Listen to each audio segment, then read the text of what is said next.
I have a Miele T9800 dryer that works pretty well.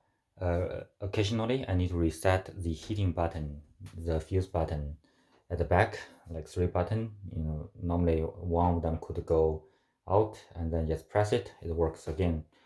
But today, after a heating stop, after dry stop, I smelled a burning, very strong burning smell. And then I have another load, it no longer work.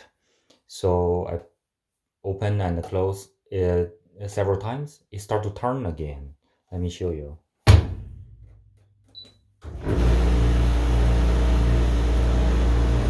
So it turns a little slow, I think, and also very high. I hope you can hear the very high humming noise.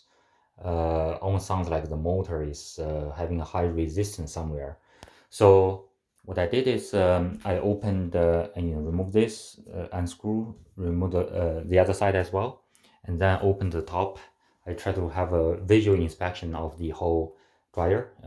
Nothing really uh, seems wrong to me. So I tried a white towel, try to dry, even with a large noise. It is warm. It's not that hot. And I start to smell the burning smell again. So I stopped. I do not want to, risk some kind of fire. So that's a problem currently. I have a limited diagnosis. I searched on YouTube. Some people say uh, the washing machine, one typical problem is the brush. That's right here. I saw it. It looks fine to me. And some other people mentioned a large capacitor, like this size, like this size, um, that could go out, that causing all kind of problem.